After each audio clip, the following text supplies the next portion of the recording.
for being here.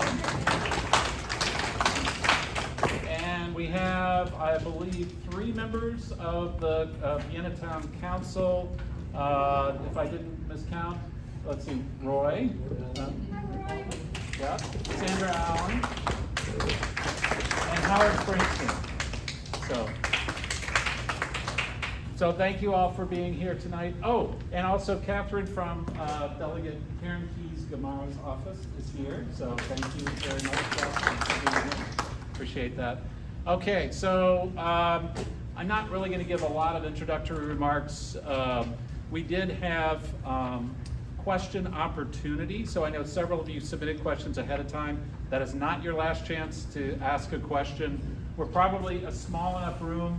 If you want to just raise your hand, you're welcome to do that. There are also cards that you can write questions down if you choose to do that, and then I'll read your question. But we're pretty small here, so yeah, I think we can all hear each other. Can everybody hear me in the back? Okay. All right, fantastic. So thank you again for being here tonight. For those of you that don't know me, I'm Walter Alcorn. I've been Hunter Mill District Supervisor since 2020, so a little over 5 years. I do have several folks from my office here, so you may well see me if you ask a question and there's something I don't know that one of my staff members may know, I'm gonna ask them to help me out. So, and I will also be around for a few minutes after we finish the town hall. If anyone has any questions or issues, happy to help with that.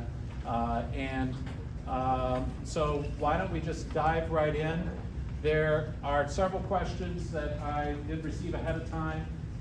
What I'm going to do is just read off the questions and then give a response. And if anybody has any follow-up questions here, we can do that. But we should have plenty of time to get to everybody's questions this evening. And by the way, we are looking to end everything here at 8:30. So just so everybody knows, that's what we're going to at least try to do.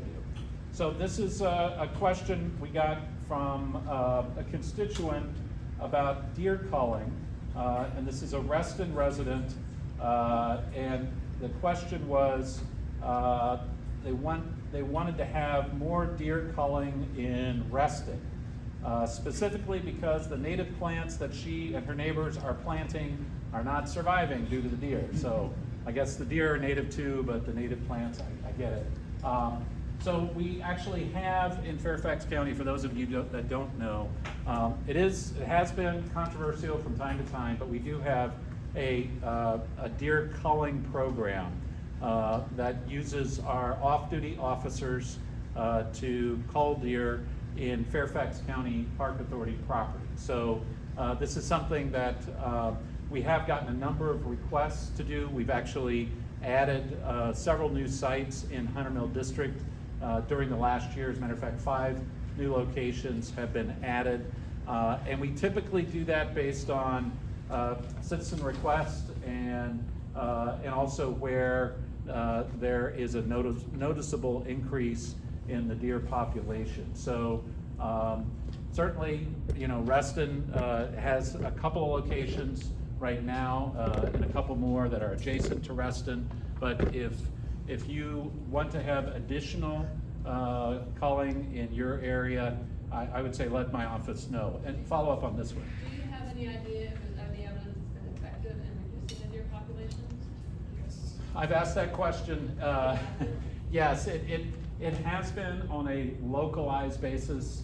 On a countywide population basis, the deer population has been pretty stable with the culling. And what I'm told is, without that, then we would have seen a pretty dramatic increase in the deer population. Sandra Allen, just follow up with that. We had that service being brought into the town of Vienna. One of my questions was to the Fairfax County if the efforts that you guys are doing to mitigate the problem in other parts of Fairfax County, is that exacerbating or pulling the deer to come to other areas such as the town of Vienna? And what they said is that they do migrate and they do go around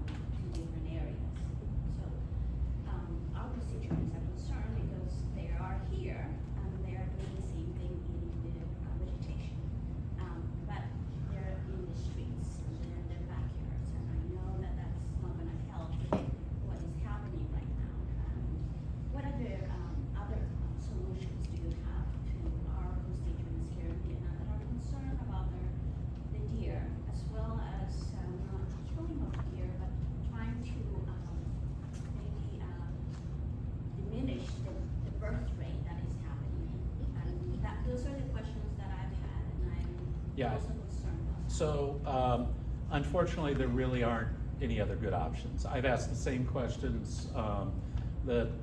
The ability to sterilize deer, I've asked about that. That's really not an effective option for managing deer population. You know, if anybody has any evidence of other mitigation strategies used in similar jurisdictions, let me know, because I've been asking the same questions. It is true deer migrate, I mean, they move, but I haven't heard of deer being pushed into any particular part of the county. I think, you know, frankly, there's so many deer, I don't believe they're even aware of the culling process. It's, yes. I did not submit the question, I'm not affiliated with this lady, but I also am very concerned about the overpopulation of the deer in specifically Reston. Yeah. And the reason, my understanding is that Fairfax County has a culling procedure that's very, you know, it's protected, it's professionals doing Safe. it. And I believe they only do it once a year. And, but my understanding is that Reston Association does not allow that culling to happen on Reston land. Yeah. And I'm just wondering if there's any way that you could help us advocate. I love the deer, I mean, they're beautiful animals. That's not the issue. I think to keep them healthy and to keep especially our ecosystem healthy, and also us, because of Lyme disease and car accidents and all the rest of it, it's our responsibility as stewards for the environment. We caused the problem, we know that, and so I feel we have a responsibility to manage it, and I know it's controversial and it's not easy politically to advocate for it, but I feel like, especially in the last year or two, the significant increase in Reston, where I live, is like they are sleeping on my front lawn. I'm not exaggerating. They are nesting in the back of my house, and I go up and I'll go, and they're like, hi. You know? So, anyway, enough. I think I made my point. Well, thank you, and just so you know, I have talked with some of the leadership of the Reston Association about exactly this, and they tell me they're talking about it internally. We do have, there is deer culling at Lake Fairfax Park, also at Fred Crabtree Park, and then a number of other places around the town of Vienna and towards Tyson's. But anyway, Rob, you have a deer question? Well, yes. So first, in terms of the incidence of Lyme disease, do you have any update as to how prevalent it is today versus, say, 5 years ago? I'm hearing anecdotally that actually the instances of tick-borne diseases, including Lyme disease, are up. I am hearing that. And so I know that they have a Lyme disease awareness program. Yeah. But I have a friend who has a lady friend who's suffering from this, and it's, you know, difficult. The other question is, when they do the culling, I have a friend in Loudoun County who provides the deer carcasses for the homeless. Yes, absolutely. That's right. The food is used. It's used, absolutely. And I have a map and then a list of the different locations, so I'll just pass this around. Thank you. For folks to see. And again, as you know, as you basically think you need to have something or there's an opportunity in your area, feel free to call my office about that. So, okay, all right, let's move on. Okay, this is several questions, and for those of you, and Hunter Mill is a pretty big district. It's got Reston, it's got the town of Vienna, it's got a lot of neighborhoods in between. So some of these questions may not be of interest, but I'll try to move through them quickly. What is the status of the required land transfers between the county and Inova to move forward with the development of Reston Town Center North? So for those of you that are following this is property that's owned, some of it is owned, it's in Reston and right out on the edge of Town Center in Reston. Some of it is owned by the county, some of it is owned by Inova. The lot lines are really crazy. They're just sort of over a number of decades. There've been different parcels and pieces of parcels that moved out. There is going to be and is planned a land swap between the two bodies in order to have developable blocks. This is where in Reston we're going to get our new regional library. We're going to get our new updated homeless shelter, as well as we're going to need a new human services building, and we have a school site there. The Inova property, Inova frankly is looking to sell it off for residential development. So with the updated comprehensive plan, looking at up to 1,000 units of housing there. The land swap will happen after the rezoning is done, and the rezoning is to basically outline the blocks of where it's the development plan of the blocks. What goes on the blocks and the design of the building is going to come in a future rezoning application, but it's probably about 12 months away, Mark, something like that. So for the land swap. Okay, Is there a density approved, proposed density FAO? Yes, when the comprehensive plan was updated, it used to say those public facilities in a minimum of 1,000 dwelling units. It now says those public facilities in a maximum of 1,000 dwelling units. So that's what that was updated 2023. Okay, question about my position on the Unified Sanitation District proposal. So, for those of you not in the town, well, first of all, let me ask, who here lives in the town of Vienna? All right, who picks up your trash? The town, right. So this doesn't affect you at all. Outside of the town, Fairfax County has basically, I would call it a little bit of the Wild West system right now. If you live in a townhouse community like I live in, typically it's your association that contracts with a trash hauler and provides services consistent with county requirements. If you live in a single family home and you're not part of an association that hires trash haulers, then you basically hire your own trash hauler. So it's kind of a retail market for single family detached homeowners and for people in condos and apartments. It's taken care of generally by the owners and the associations. Townhouses is also typically taken care of by the associations. So county staff has been working on a proposal that would create sanitation districts as allowed under state law, where basically instead of having multiple independent trash collectors in a given district, there would be a single award to a single, or could be to multiple haulers covering that area. So the idea is to have a little bit more order in the system. A lot of this grew out of complaints that I was getting and a lot of my colleagues on the Board of Supervisors were getting during the pandemic. People were having real problems with their trash service and they weren't getting the private haulers to respond in a meaningful way. So that is, frankly, that's the system we have now. I'm interested in the Unified Sanitation District approach, but we don't have a plan yet. And that's the concern that I have, is there is no plan currently. State law requires that before we go to a system along these lines, we have to wait 5 years before the system can be implemented. So the question is, do we look to see what the plan for the new system is before the 5-year system starts, or the clock starts, or after? Personally, I want to get the plan before we even start the 5-year proposal, because there needs to be some sort of plan in place that, well, frankly, it needs to be better than what we have now. And we need to have some confidence in that before we move forward. I don't think we're quite there yet, but it is something I am very interested in, and frankly, I've heard from people with all sorts of different perspectives. Questions? You might have a question on this. Yeah. In the presentation, update number 4 for 20-year solid waste management plan. Yes. They use the term displacement as the very first thing. Starts in 2025, which I suspect is after the 14 October decision.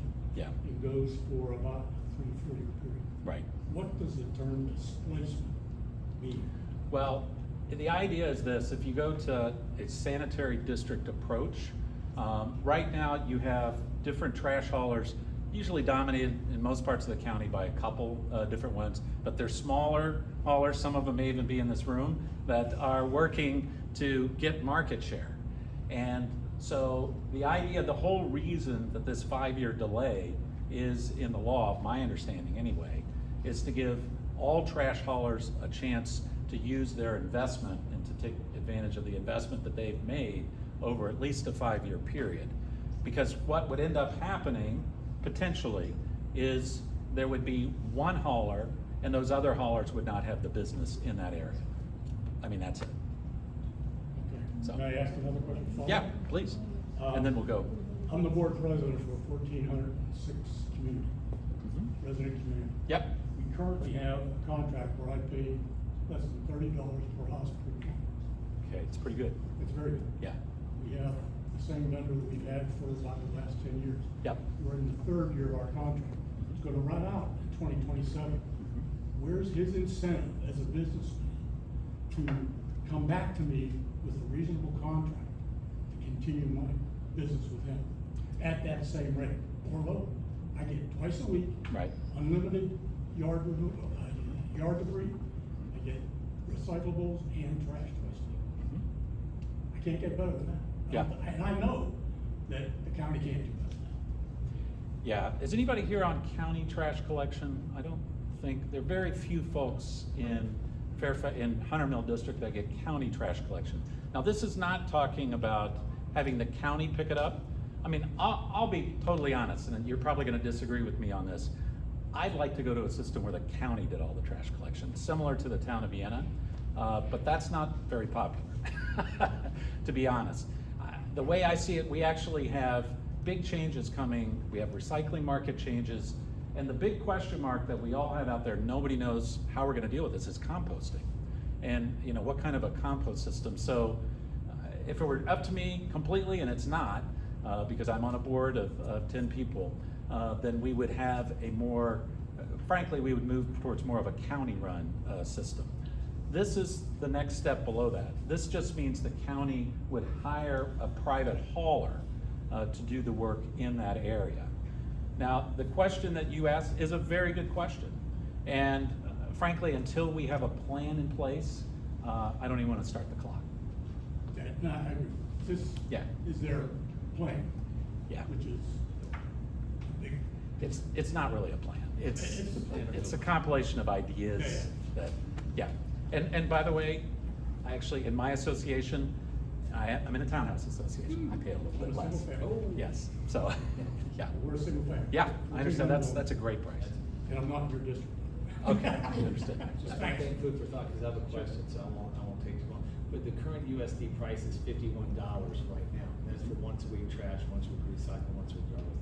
So there is a significant difference, and I've looked up. So Waste Management is charging the county $26.50 a month, and the county is backloading the rest of the contract, all that money. So they're bumping up by 60–70% to the $51.50. And I don't know what's in there, what's included in that. But, I don't know how to answer that, but that's. Okay, thank you. And you had your hand up. Two questions. Yeah. I'm assuming you received several calls to your office about this issue. Oh, yeah. What's been the general tone, for or against? Before the hauler started campaigning against it, it was for, but now it's dominated by against. Okay. So- And what's the benefit to me of losing my choice of choosing my hauler? Basically a better price. That's nice to know. That's the idea. So If basically, that argument is defeated, would you be against this proposal?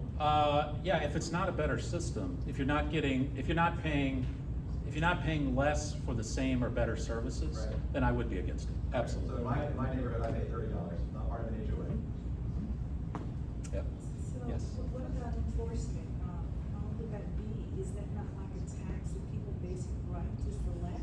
Or if they want a better service than what's provided, they no longer have that option? Well, frankly, we've got multiple trash trucks going through the same neighborhood, and that's really, it's the Wild West. And we can do better. We can do better. We can get better prices with a consolidated bid. That's not. Right now it's $51, and you already have that option.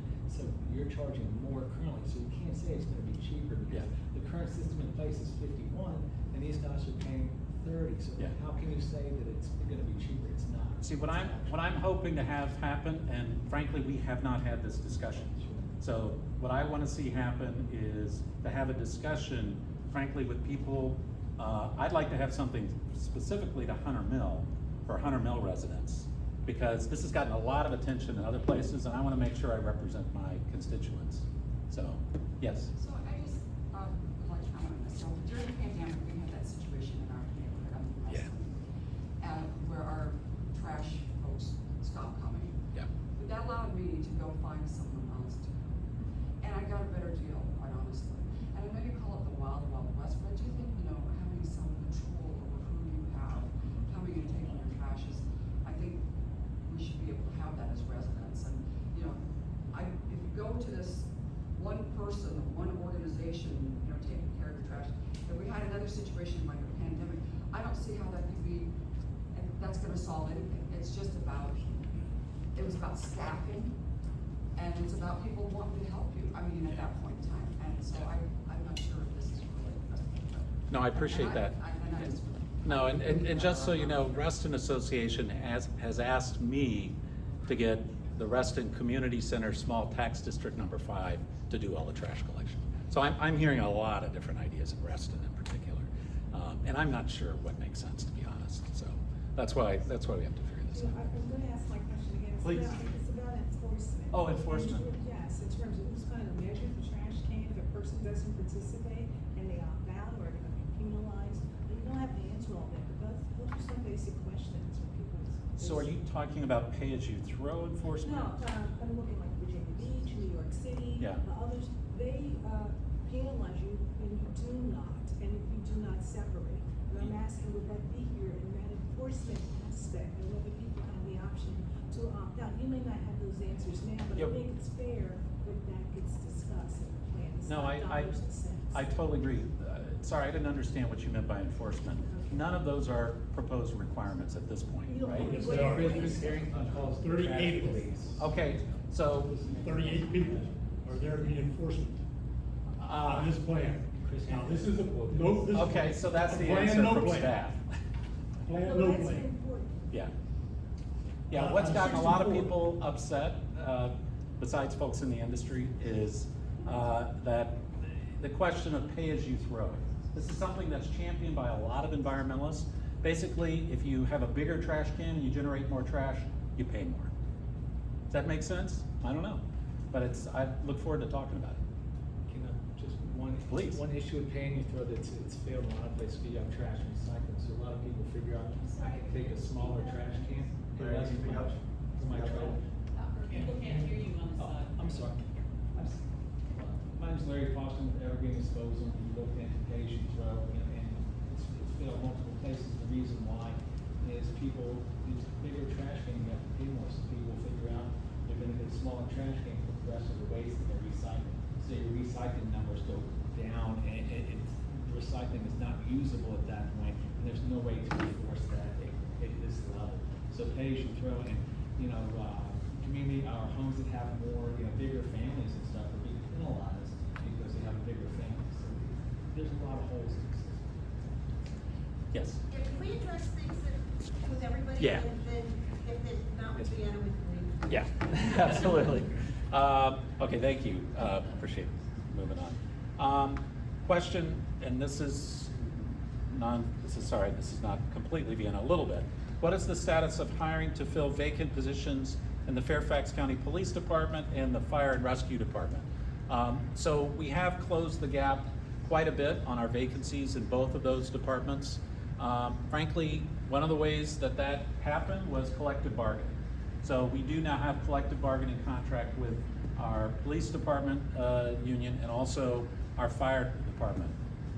There is a good package, frankly, compensation package for them. That has helped. Specifically on the police department, we've also ramped up our police academy activities. We're getting more young people through the pipeline. We suffered, particularly on our police side, what really has been a problem nationwide. We had a real dip after the Rodney King killing, basically nobody was trying to be a police officer. So that started to come back. We're seeing more interest now in serving as a police officer. So that's definitely helping us, and we're trying to get the pipeline going. Fire and rescue, one area that we have struggled to keep hired is also a national trend, paramedics. They're nowhere near as many paramedics, people studying to be paramedics and training to be paramedics as there used to be. So we've had to move a little bit more towards EMTs, and we're not as heavy, unfortunately, as we used to be on paramedics. And you might know something about this. Oh, I was gonna ask about school crossing guards. Oh. Okay, and real quick on school crossing guards, no change. The system continues as it has been. There are alternatives being explored, but when school opens back up, August, whatever it is, then yeah, there'll be same school crossing guard support as there has been. And actually, That's the same question I was gonna ask. oh, okay, all right. And paramedics, Howard, do you know any more insight? Not operational at the end anymore, but Matt, the problem with paramedics is there's too few, every jurisdiction's running out. It's a problem. It's tough, if you work 24 on, 24 off, we got a career fireman in Vienna, who raised, who's coming down Pennsylvania, he was staying 2 hours each way, because I don't think it's a problem, it's a nationwide problem. Paramedics, the problem, they burn out. Yeah. Okay, so here's another last question from this person. Has any pressure been placed on the Fairfax County Police Department to remove pedophile Richard Cox from the streets of Fairfax County? All right, so those of you that maybe have watched Sinclair Channel 7, there's, anyway, it's a long story. This is, the point is, I think this guy is in jail. The other point is, as a political leader, I don't put pressure on the police department to jail anybody. That's not my job. The Commonwealth's attorney does that, and the police department are professionals. They're the ones that actually are in charge of law enforcement. It's not me. And I think he is in jail in another jurisdiction, as far as I know. So that was all I had for pre-arranged questions. So yeah, let's open it up. Hi, my name is Rosalind. I've lived in the Reston area for 44 years. I was watching the news last night, and they had a piece on plainclothes ICE agents entering the Fairfax County courthouse and arresting suspected undocumented folks before their hearings. I don't know if they have warrants or not, but they were taken away before they even had a hearing. So my question is this accurate? And what is the relationship between ICE and the Fairfax County Police and Sheriff's Department? Thank you for that question. This is another really controversial issue. So, but we have a policy in Fairfax County, and the police department follows it, and I believe the sheriff still follows it, although I haven't checked with her lately. She's an independent official, and she gets to make that call. But our policy is not to cooperate with ICE, but we also but we also do not interfere with ICE activities. So whenever ICE is in a public place like that, I mean, they're free to do that. But and I'll tell you, we have this policy because, frankly, we have found that people who are of uncertain immigration status, or somebody in their family are much less likely to contact law enforcement if they're the victim of a crime. And so we call it the trust policy. Again, we don't interfere with what the feds are doing. Those folks, they're implementing, their federal thing, but locally we're focused on things like, predators and people committing crimes that way. That's what we're looking for. So, thank you. Yeah, I'm concerned about another whole set of issues dealing with new federal funding policies, particularly those that are affecting people on the lowest rung income levels. So first, the reconciliation. CBO estimates that 10% of the households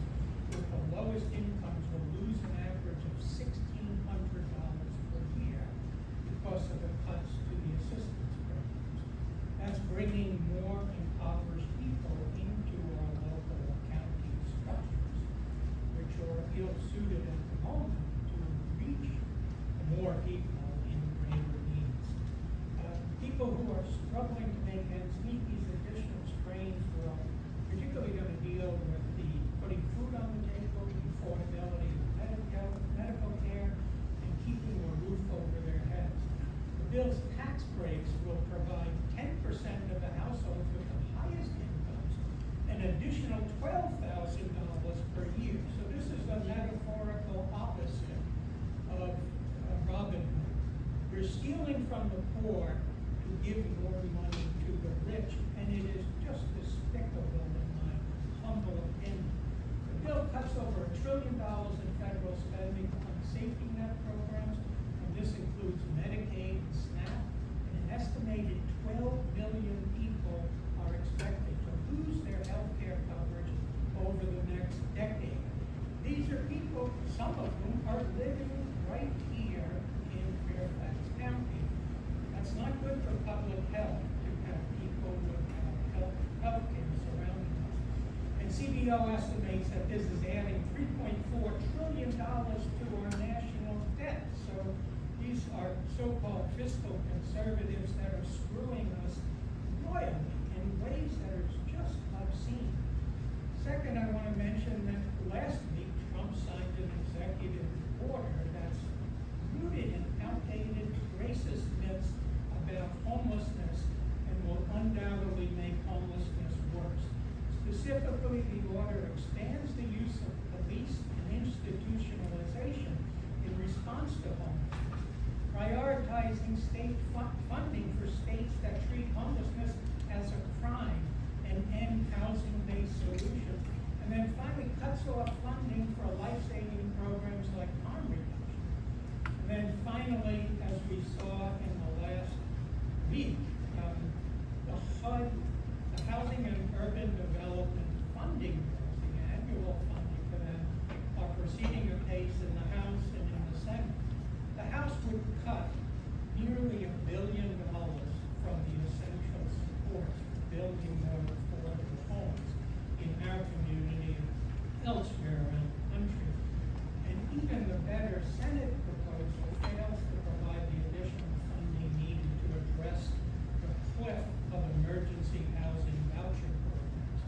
So my questions are, how might the county staff provide a more synoptic analysis of these major federal shifts that, like a tsunami, are approaching the county with unanticipated costs and maybe new burdensome programs to implement for helping people in need? And second, this isn't anything like the fiscal crisis of 2007-8 or the pandemic.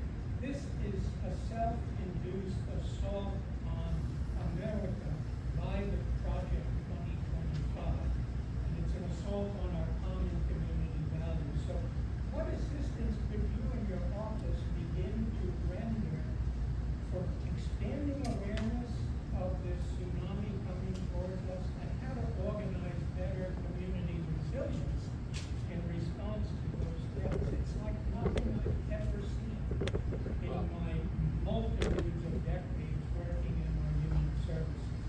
So certainly, all the issues you raise, those are decisions by the federal government. So if you care about federal government issues, September 9th, we have a special election for the vacant member of Congress. That is a great way for you to participate in that process. So we actually have different teams of experts in county and housing and human services that are reviewing all these bills and executive orders as they come down to try to identify and estimate what the impact will be and how Fairfax County might be able to work through these issues.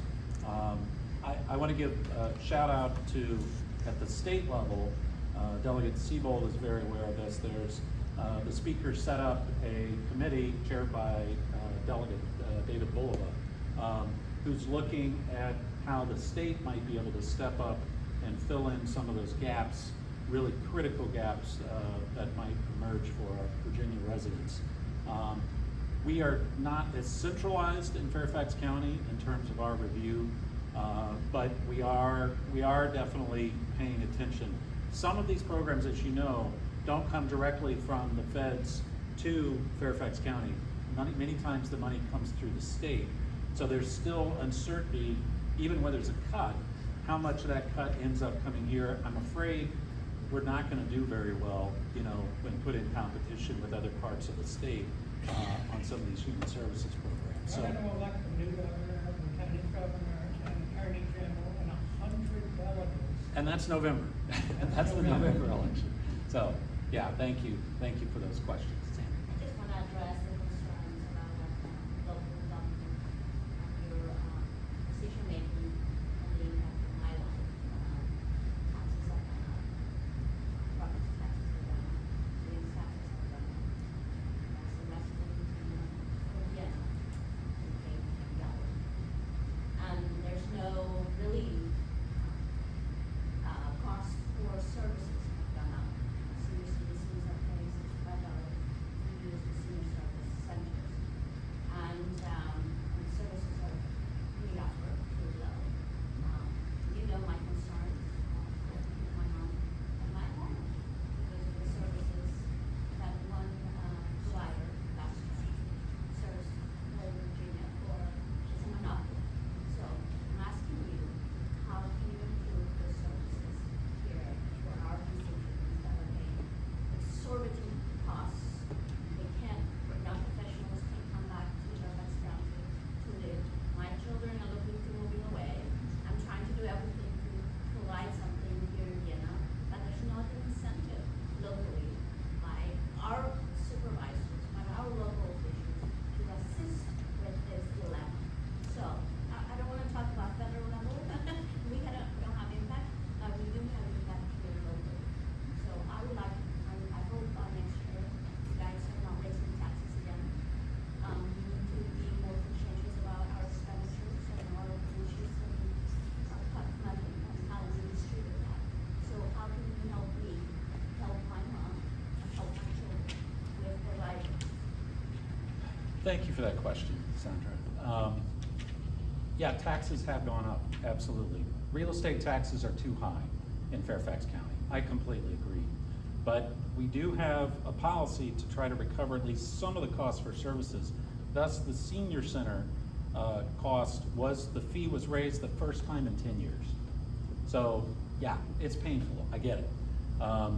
Frankly, I am looking for opportunities to reduce the costs for delivery of services to our residents. And as you know, we're having a great conversation about water service in the town of Vienna and surrounding areas, and I'm hopeful that we'll come to an agreement that will lower everybody's water bills by an average of $200 a year. So work with me on that. And if you have other ideas on making things better, I'm all in. All in. I'll make sure to write to you. Okay. I know you're responsible. Yeah, thank you. for that. Appreciate it. And we have another elected official, State Senator Saddam Salim. Here. Thank you, and if you get too warm, you can always take off your jacket. I did that earlier. Yes. Walter, first of all, thank you for coming down Lawyers Road to Vienna. I know that you don't hesitate to walk that extra mile for us, so we really appreciate it. On the town council, I'm sure all of us want to do everything we can for federal workers in the town and federal contractors who are going through all the stressful period, many of whom are losing their jobs and wondering what can be done. Does it make more sense for us to partner with the county? In other words, do you have robust programs going forward on a countywide basis for these people that we can partner with you on? Yeah, thank you, Roy, for asking that question. And I know there are probably some folks here in this room that are struggling with that, or members of their families are struggling with that. It's really, it's unprecedented for our area to see this happen in the Doge things. So we're doing a few things countywide on this. Probably the most remarkable thing is what our Economic Development Authority is doing. So they've been going out having, doing in-person events, they're doing online webinars. They have a site, if you go to Fairfax, Virginia Jobs, I believe, or Fairfax Jobs, if you search for that, it comes up with a consolidated listing of all job openings in Northern Virginia, not just Fairfax County. But last I checked, which was a couple of days ago, there are about 48,000 open jobs.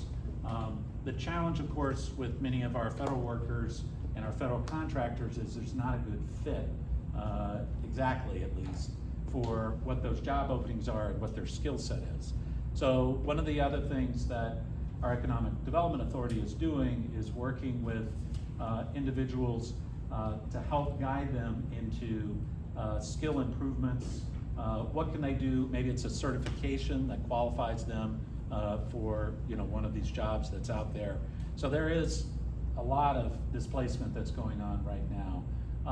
I think one of the important things that I think is important for all of us is let's communicate this.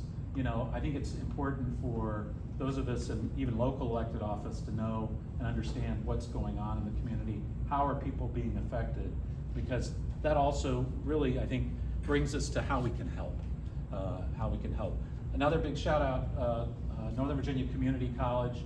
Basically, you can get a free course there now if you're a federal employee or I think contractor as well, who's been laid off. So there's a lot of cooperation, the local level, the state level, and frankly, I'm open to doing anything that we could.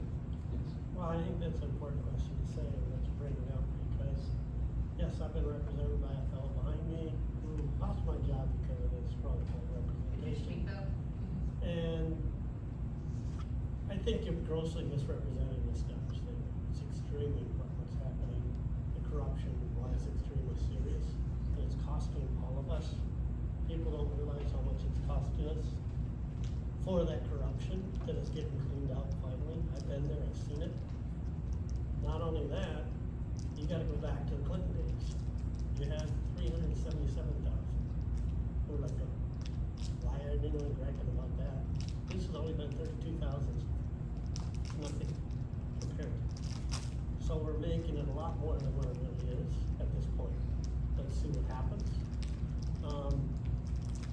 And I think we have to be careful that we don't become a dependency country, because that's what we're becoming. I lived in Russia, I've seen it, and it's very easy to fall into I need. We all need to learn to help each other as a community, but the government can't do everything for us. We have to figure out how to do things ourselves. And I can't stress that enough, and I'm very concerned that it's the government's responsibility to take care of things. They're not. And I think that's a wrongful approach, stating that and bringing that up, because the problem has been brought on because of the corruption. And why should the rest of the country be responsible for corruption that's been happening? Yeah, I frankly, I appreciate your comments. I haven't heard that from anybody else in my district. Defending Doge. I mean, it's so wildly unpopular. It's not what it should. Well, I'm sorry. It needs to be done. I've seen it. I've seen the corruption, and it needs to be done. And that's gross misrepresentation what you're stating. I'm sorry. Yeah. It is. Well, I'm a local guy, so I just deal with the consequences of what the feds are doing. Yes. Do you have data that tells us how many in Fairfax County have actually lost jobs? Have you all been able to come together the number on that? And how many are back in the workforce? Yeah. Yeah, we can look for that number. Paul, can you see if you can find that? The one number that I do know, that we've been tracking this job listing site and actually pushing it together. In January, there were over 95,000 jobs. By March, it had dropped to 40,000 available jobs. And again, it's back up to 48,000. So those are job openings. So in terms of how many people have been fired, I don't know. I mean, all I know is I've gotten calls, people stop me on the street, they're looking for work. A lot of people haven't been fired yet. A lot of people lost their job in the middle of the summer, or they took the early, buyout. Yeah, and that's September, whenever. But it's a good question. If we can find that number, We we'll. ought to know what that number is so that we can really see what the magnitude of that is in Fairfax County. Okay, Rob.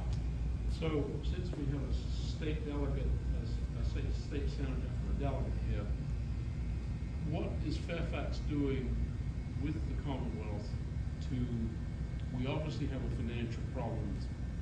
It's growing in magnitude. We're nowhere near balancing the budget. Oh, we have to balance our Well, I budget. understand, but we had a $300 million shortfall for the school system last year.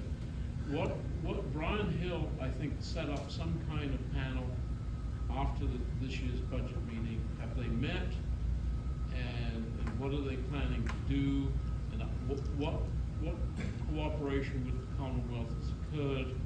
And what could be? For instance, I read about a month ago that Brian Hill came in 2018 and said that we only get back 20 cents on the dollar from Richmond. And I read about a month ago, it was 2001, the last time that ratio was reviewed. So,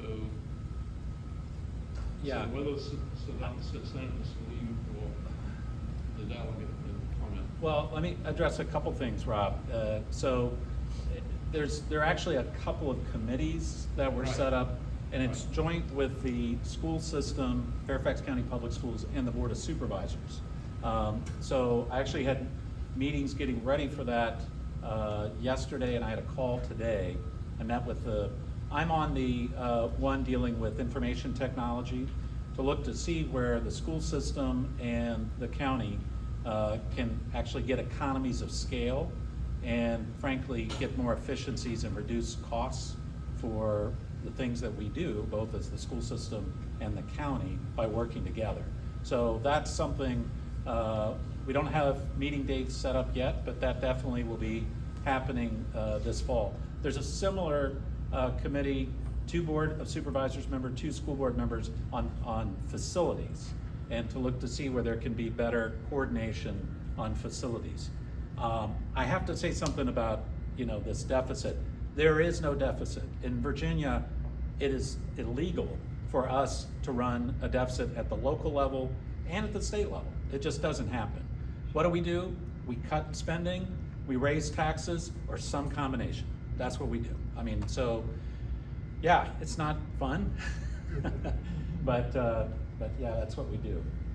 I'll chime in just a little bit. The state, the House of Delegates, they created their own committee to look at the impacts of federal workers, the jobs that are lost. And they're still going throughout the state. They're not just doing this in Richmond, they're going to different parts of the Commonwealth to talk to local government, to talk to folks, and really find out where they can cooperate. And the Senate Finance has their own committee that's also looking at that same number, because we know at the end of September, when the federal fiscal year is going to be over, a lot of the grants, a lot of the fiscal impacts that we're going to have from the federal side, with the new October new fiscal year for the federal side, we're going to see a huge reduction in some of the reliance that we have from Medicaid to educational grants and a lot of the other things. What's going to end up happening is that we as a Commonwealth, like Walter said, we can't have a deficit. We have to have a balanced budget. So we're doing all the work right now so that when we go into the 2026 session, we're going to have to work with folks like Walter, folks like the council here, and really every local government throughout the Commonwealth, finding solutions. Where do we either cut, or where do we work in a way that we can still provide services to the Commonwealth? And will there be a special session with the General Assembly in September? That is, I know there's been rumors that there might be one. We are, right now, we're not sure yet. It all depends on what leadership wants to do, and all depends on where if anything worse happens in the federal side. But both chambers are looking at the impacts of federal cuts, the impacts of the jobs that are lost, and how that affects the Commonwealth. So yeah, thank you very much, Senator. Yeah, appreciate that. I just remembered one more statistic, not necessarily specific to federal employees, but I do know that the Fairfax County unemployment rate has gone up about 1%. I mean, we've been amazingly low. I think we were 2.4, and now we're 3.4, something like that. But we'll try to get you some more specific numbers. What I would say is David Bulliver has whatever his committee, I can't remember, they met a couple of months ago. Can you, not now, but in the next month or so, provide something from him that conveys to the community at large, here's where we are, here's what we want to do, in the same way that the transit committee is coming to a conclusion? Yeah. He has, actually, he met here but they've already met 5 times around the state. Oh, I know. Yeah, so they're doing a great job collecting a lot of data, and I'm happy to get that information. So all I'm saying is getting the information, maybe on a website somewhere. Yeah, making it public. But we need to Yeah. understand what we're I'm trying happy to publicize that. And just to add to that, those meetings, you can participate typically online, even if you're not, enrolled or whatever. Usually live stream. Usually live stream. So we can get you the dates as well, Supervisor Alcorn, That'd be great. That way people can tune in if they wanna watch themselves. And we can, thinking of Brian in the back of the room, we can put that in our newsletter as an update. So I'm gonna put a huge plug in. If you don't subscribe to my weekly newsletter, I encourage you to do so. You can sign up here. There's a way to do that, and we try to include relevant things like that so everybody is up to date and can. And I want to put in a plug for Walter's staff. You should come to the front and let people should know that Walter has a team of about half a dozen people who I've known some of them. I've known Paul for about a decade, and so Walter's got a good team of people to help us on different issues, and so we need to facilitate communication. Thank you, Rob. No, I appreciate that. Before I go to anybody for a follow-up question or another question, I do have 2 questions that were written out. Let me just cover these quickly. First one, not a Reston thing. Old Courthouse Spring Branch Bridge. Oh, so August opening has drifted to October. Can a short-term solution be found for the 20-foot bridge? So for those of you that are not aware, if you're in the community in Tyson's Green, basically it's close to the old Sheridan, if you know where that is in Tyson's. There's an old driveway or road that's now a trail, and there's a stream restoration project which is being completed there. The problem is we've had to close down that trail, and there's a bridge that goes across. It was only supposed to be closed for a few weeks, but it's now months. So I did have a meeting just earlier this week on that topic. I'm trying to get them to speed it up.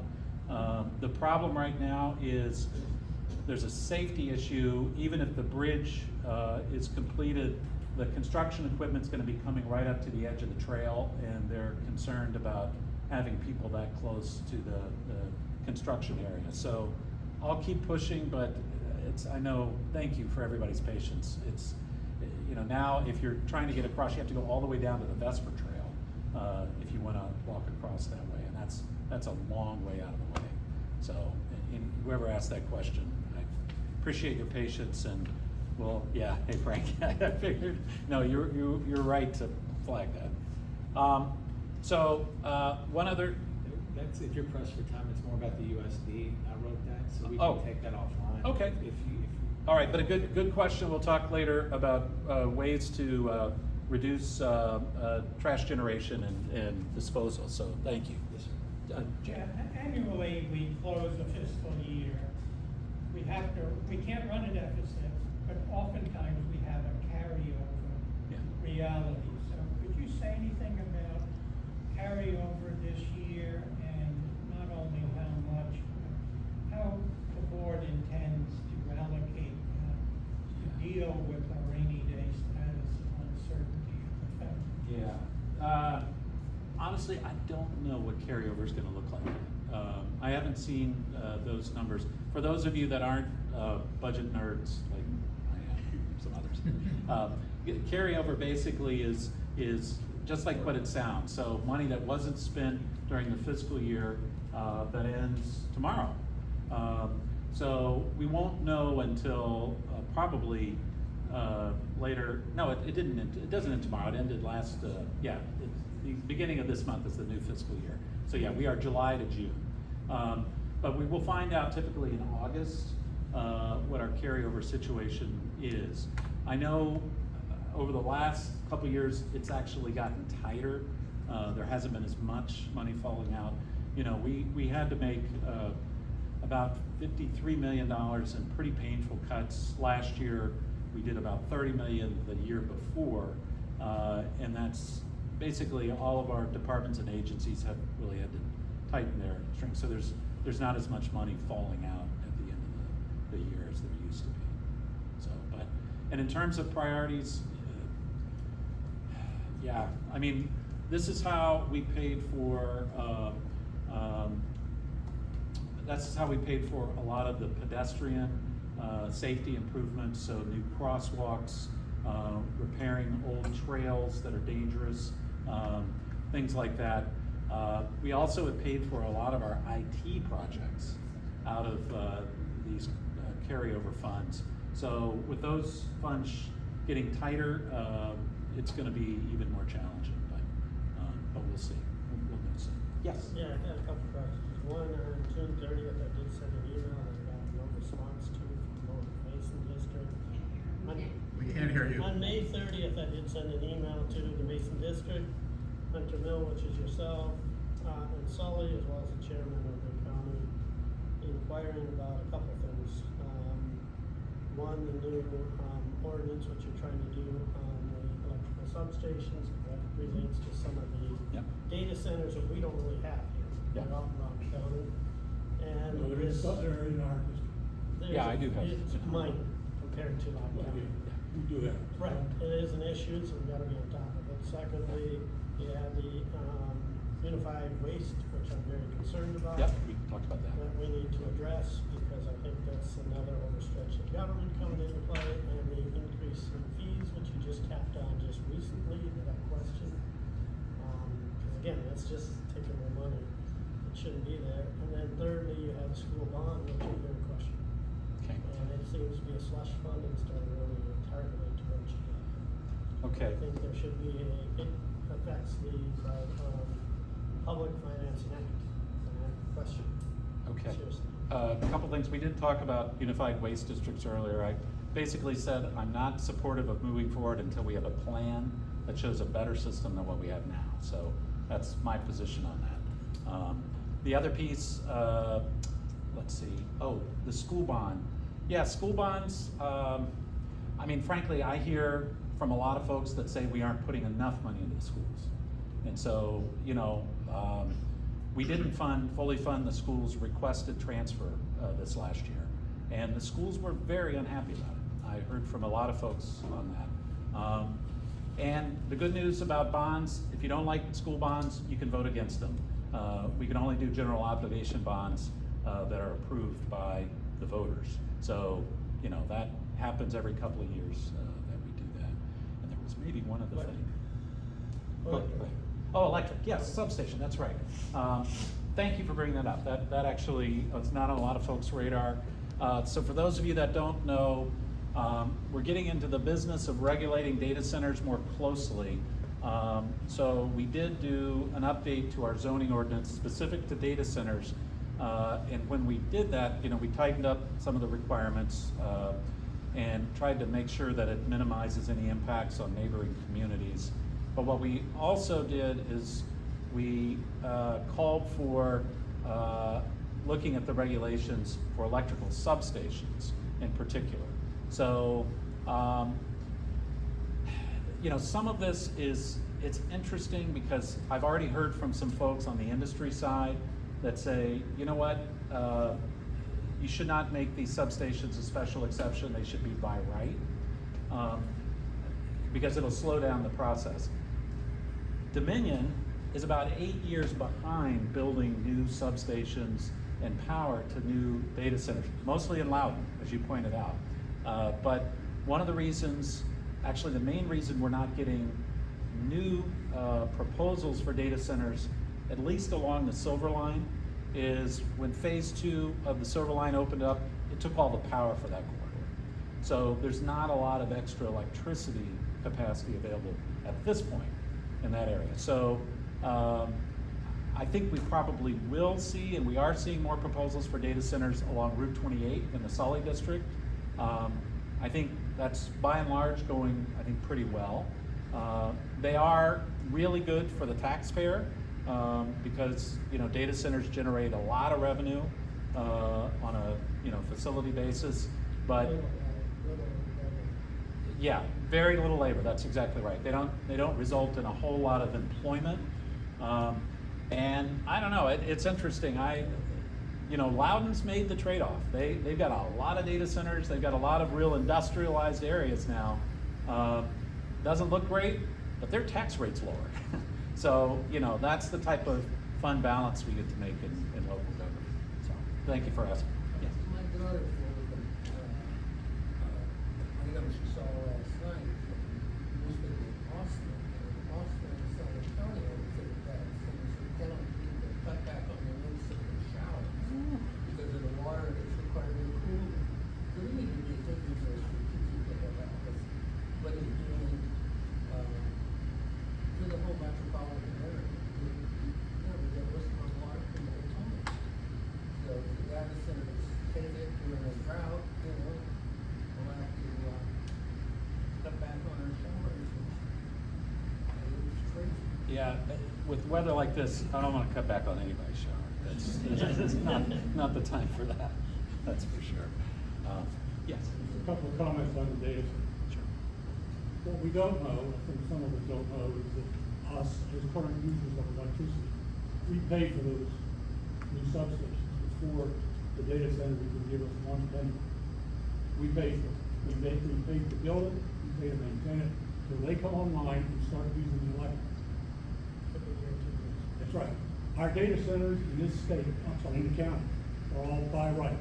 Right. That means if they comply with the zoning ordinance for that area, they can build a data center.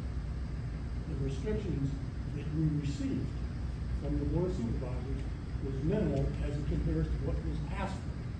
We asked for much greater distance between data centers and residential.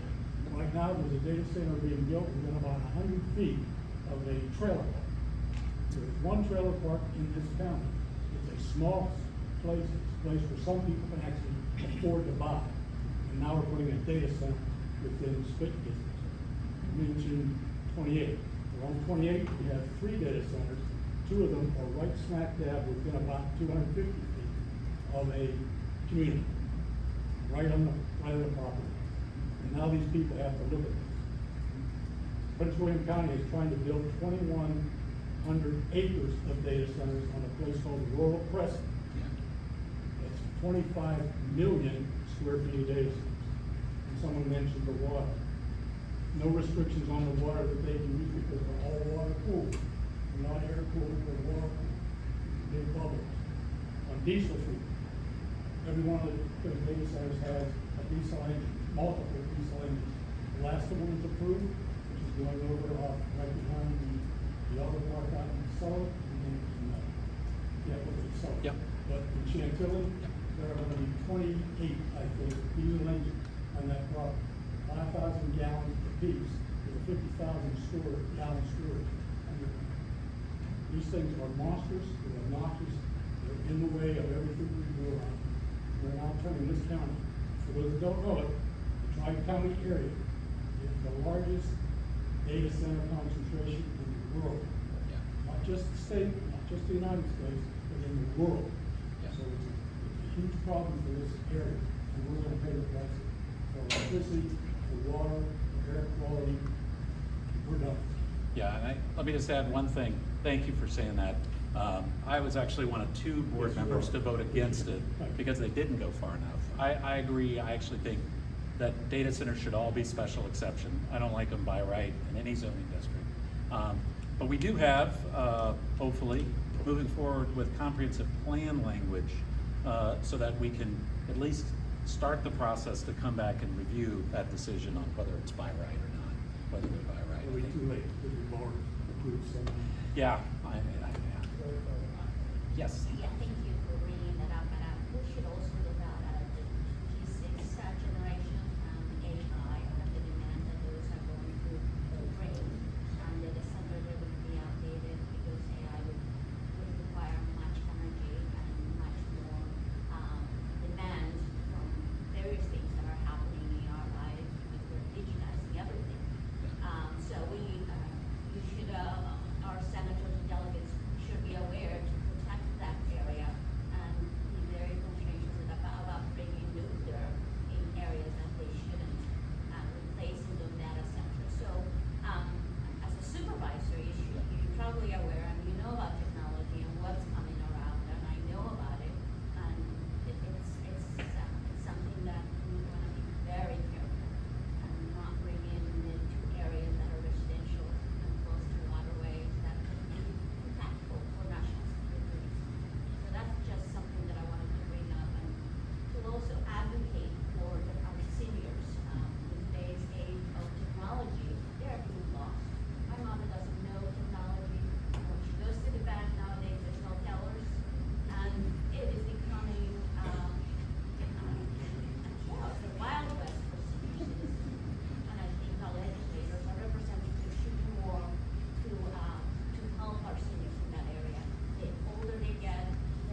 thank you. No, thank you very much. I mean, one of the things, I think folks in the town have a little bit more of an advantage than folks outside of the town. In the town, you're still able to work things at a human level pretty generally. So it's not such a big, massive jurisdiction like Fairfax County is. So that's one of the things I think about all the time, is how can we basically bring human contact and more of a human level approach wherever we can from Fairfax County, because it's very easy just to make everything kind of industrialized and routine. But we're all individuals. We're human beings, and some of us are more vulnerable than others. So we need to remember that human experience is critical. It is, absolutely. So, yeah, thank you. Last question. Yes. This is a different topic. The recent purchase, or maybe it's about to purchase of the Southern Yeah. I live out that way, I'm wondering what the plan is. Were you aware of this plan when you all were listening to the budget in April? No. Okay. I was not, yeah, so can I repeat the question? It's a really good question. So basically the question is, and this has been in the papers, so I'm not disclosing anything secret. Basically the proposed purchase of the Saudi Academy, it's what, King Abdullah, is what it's called, right? Which is a school that they're disposing of, and FCPS is looking to move forward to purchase it. So yeah, what's your question? Well, okay, so. And I was not aware of it until May. I think that should be a little concerning, right? It's very Because, concerning. We Yeah. citizens are all, the reason we had a budget issue in April is because of the school system, and when they came in with a very high percentage pay raise.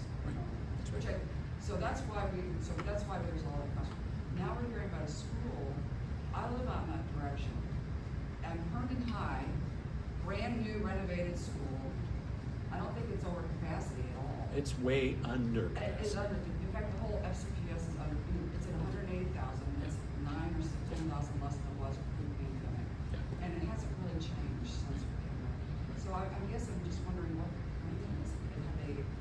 It's 150 million, the purchase price that you're That's in the seeing. papers. Yeah.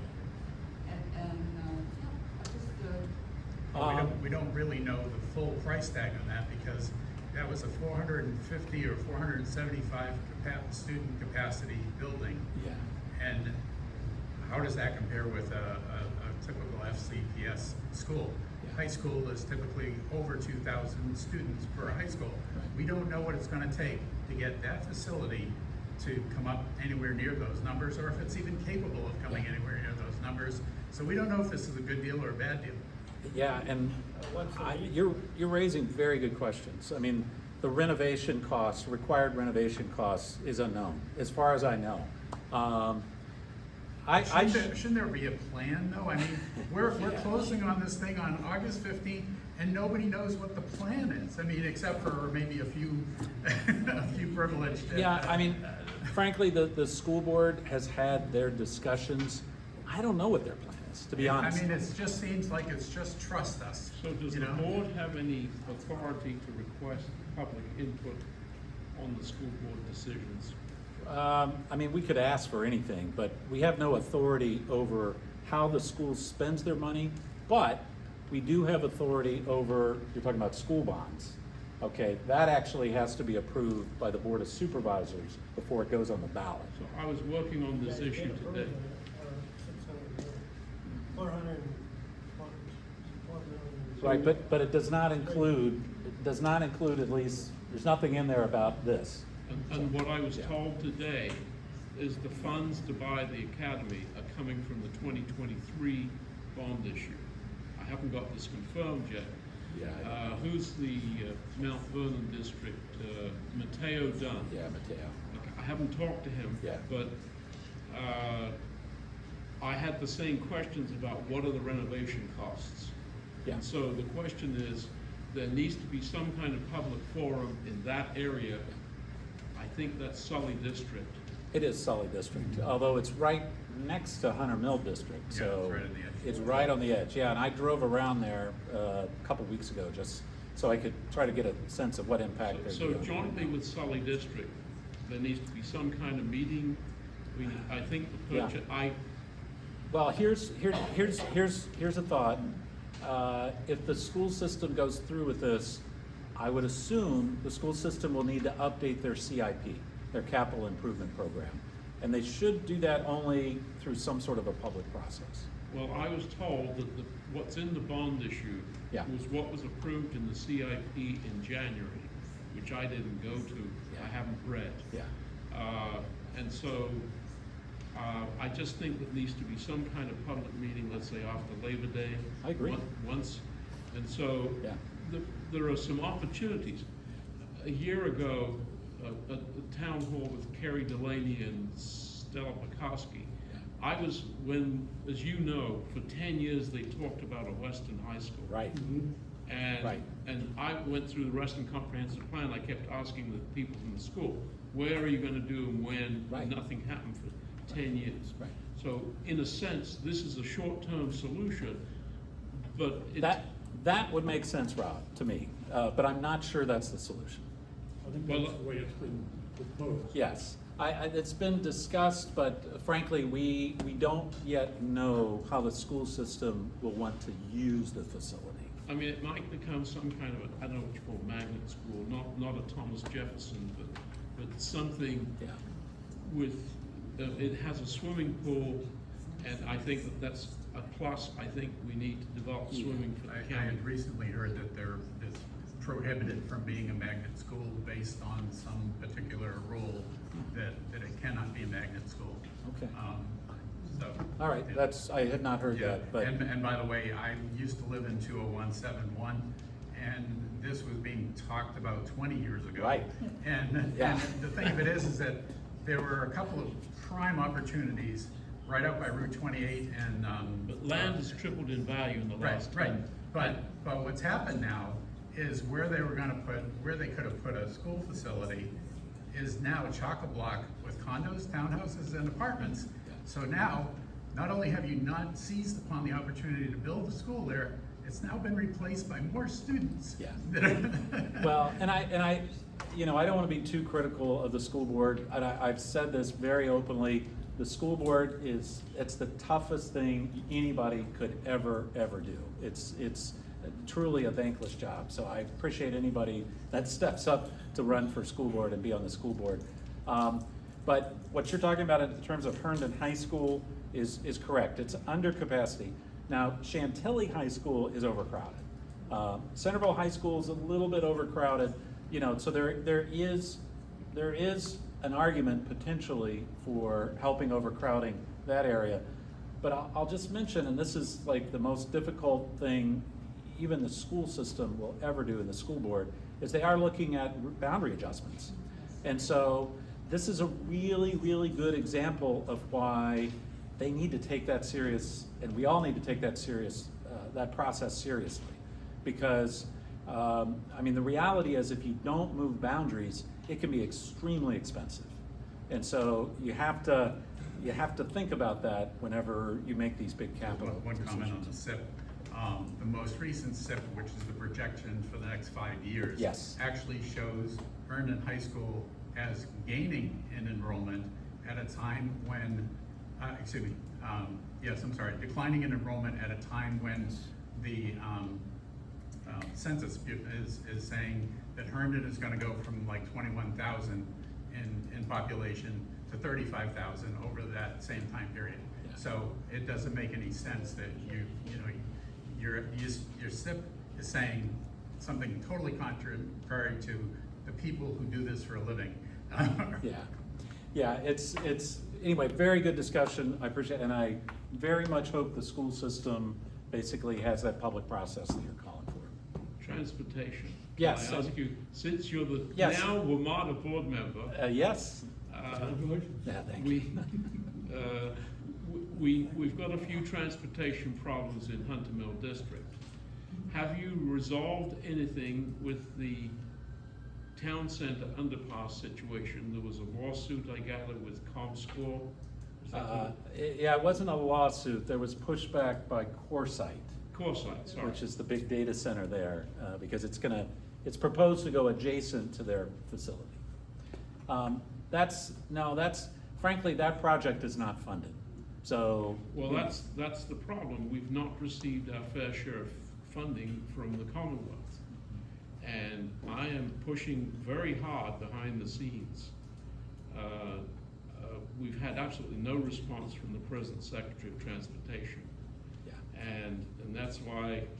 No, and Rob, thank you for doing that. Just so everybody's aware, there's a process in Virginia called Smart Scale, and we got almost no money from Smart Scale this past year. And thank you for flagging that. It's really not fair. And it's not, and now they've recently announced the plans to expand the capacity of Dulles Airport. And so there are long delayed projects, including the bridge near to the, what's the upside? Soapstone? Soapstone connector? No, near Dulles Airport, where the CIT is. Oh, yeah, right. Sorry, Oh, I've right. forgotten the name of the road there. But that's long been planned for a bridge across the toll road and the access road. Yeah. And with the expansion plans for Dulles, we've got to kick, they did all this very secretively without much public input. Yeah. And so again, we need the airport authority to come out to our neck of the woods. Yeah. And explain what happened and when. Yeah. Well, two quick thoughts, and then we're going to have some final announcements. One, thank you for bringing up the airport. I feel personally a lot of need to protect Dulles Airport. Yes, one of the things and this has not made me popular with some of my colleagues on the Board of Supervisors, but frankly, I have real concerns about the noise contours and not updating the noise contours, which currently were set, the ones that we're using are from 1993. And so the problem is if you put residential development under the flight path, guess what? People don't like it, and it's loud, and they call and they write and they show up and they sue, and it's a mess.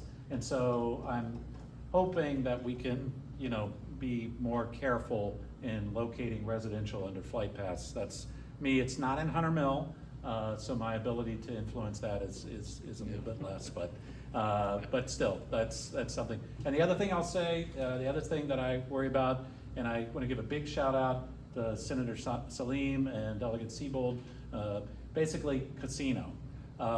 We continue to fight the casino, and Delegate Keys-Gamarra, that's right, I didn't see Catherine, I saw you there. It's probably coming back as a proposal in the General Assembly. We should all expect that, but those of us here that represent you are doing everything we can to try to not allow that to move forward.